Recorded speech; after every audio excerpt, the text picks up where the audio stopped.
ये जो बैठक है ये संगठन के विस्तार को लेकर बैठक है और संगठन को मजबूती प्रदान करने के लिए उसकी एक ये शुरुआत है, कवायद है। इससे पहले भी संगठन काम कर रहा था,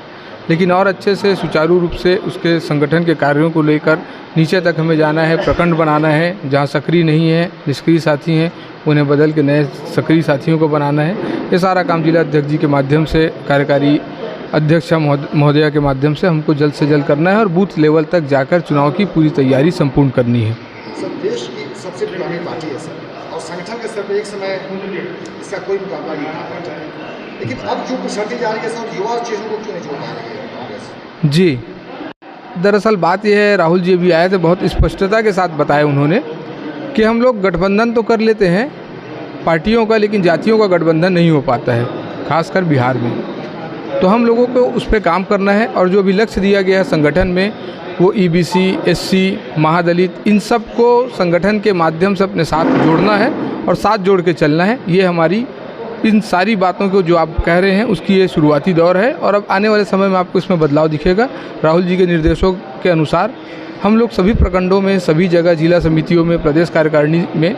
सभी वर्गों को समाहित करके, और उसका एक उदाहरण आपके सामने बैठा है। दीदी नीतू जी हमारे बाजू में हैं, आप सबको पता है किस वर्ग से आती हैं, और ये सारा जो केमिस्ट्री है इसको बनाते हुए हम आगे संगठन में बढ़ रहे हैं। पुराने वोट बैंक को सर फिर से जोड़ने के लिए आगे क्या प्रयास कर रहे हैं? पुराने वोट बैंक को जोड़ने के लिए सबसे पहले तो हम लोग ये जो आपको मैंने बताया, संगठनात्मक स्तर से हम कास्ट इक्वेशन को साधेंगे। जो हमारे मूल वोटर हैं, चाहे माइनॉरिटी हो, दलित, महादलित, पिछड़ा, EBC, ये सब हमारे बेस वोटर थे, इनको संगठन के माध्यम से जोड़ेंगे, इन तक पहुंचेंगे, अपनी बात रखेंगे और हमें पूरा विश्वास है कि कांग्रेस पार्टी के कोर वोटर हैं, कांग्रेस पार्टी के साथ आएंगे। और देश में अगर कोई चीज़ नीति निर्धारण करना है तो उसके लिए कांग्रेस पार्टी ही बेस्ट विकल्प है और ये वोटर उनके साथ जाएंगे, क्योंकि उनको दिल्ली से भी काम है। देखिए, आज का हमारा जो कार्यक्रम है वो संगठन को सशक्त बनाने के लिए है। जो जमायत हमसे छूट चुकी थी उन्हें हम बड़ी मजबूती के साथ वापस कांग्रेस में लाने की कोशिश कर रहे हैं। आप जान रहे हैं, मैं एक वंचित जमायत की महिला हूं। कांग्रेस ने ये संदेश दिया है मुझे यहाँ भेज करके कि मैं इन समाज को जोड़ूंगा और सभी को एकत्रित कर कर एक मजबूत कांग्रेस का निर्माण करूंगा और कांग्रेस वापस से देश में अपने स्थान पे पहुंचेगी और जो right to education, right to food जो वंचित जमायत को मिलती थी, वापस से सब कुछ का प्रारूप तैयार हो जाएगा नई सिरे से। महिलाओं को पार्टी से जोड़ने के लिए संगठन स्तर पर क्या प्रयास किया जा रहा है? हमारे राहुल जी ने कहा है, अभी आपने देखा होगा कृष्ण मेमोरियल हॉल में जब EBC की मीटिंग हो रही थी, उन्होंने कहा है कि महिलाओं को भी हम अपनी भागीदारी देंगे। 33% की बातें वो शुरू से कर रहे हैं, अमेंडमेंट में उन्हीं लोगों ने लाया है और इनको वो देंगे। और महिला चूँकि कांग्रेस में हमेशा से शीर्ष पे महिला नेतृत्वकारी ही रही है, चाहे इंदिरा गांधी हो, चाहे सोनिया गांधी हो, आज के डेट में प्रियंका गांधी हो। तो इस परिस्थिति को देखते हुए राहुल गांधी ने जो 33% संवैधानिक अमेंडमेंट है उसको हर हाल में लागू करेंगे और महिलाओं को भागीदारी बड़ी बृहत पैमाने पर देने का काम करेंगे। कन्हैया कुमार जी आंदोलनजीवी व्यक्ति हैं, वो आम जन की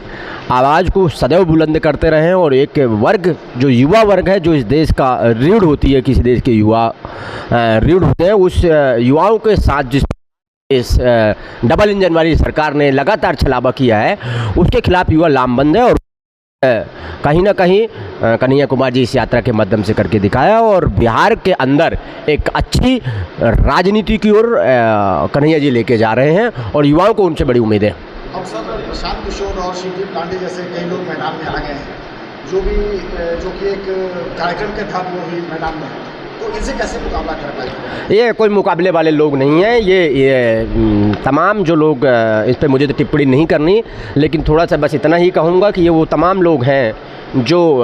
लोकतंत्र की बात करते हैं, संवैधानिक मूल्यों की बात करते हैं, लेकिन इनका सिर्फ एक एजेंडा है कि किसी भी प्रकार से अन्य पार्टी का जो बी टीम शब्द का है, शायद इसी परिप्रेक्ष्य से वो काम करते हैं और उससे ज़्यादा किस बिहार की जनता इस बात समझ गई है कि इस प्रकार के छलावे में नहीं आएंगे और कांग्रेस पार्टी और महागठबंधन ही इस बिहार को एक नई उम्मीद और नई किरण है। क्या आपको लगता है कि जो बदलाव की आवाज़ बदलाव रैली से प्रशांत किशोर ने दिया है, जनताओं के साथ बदलाव खुद का वो कर रहे हैं, उनको खुद का बदलाव चाहिए है। अभी तक वो पेड वर्कर की तरह काम कर रहे थे, अब वो कुछ और आके कर रहे हैं। बिहार में लोगों की भावनाओं को कुरेद रहे हैं, लोगों को प्रलोभन दे रहे हैं।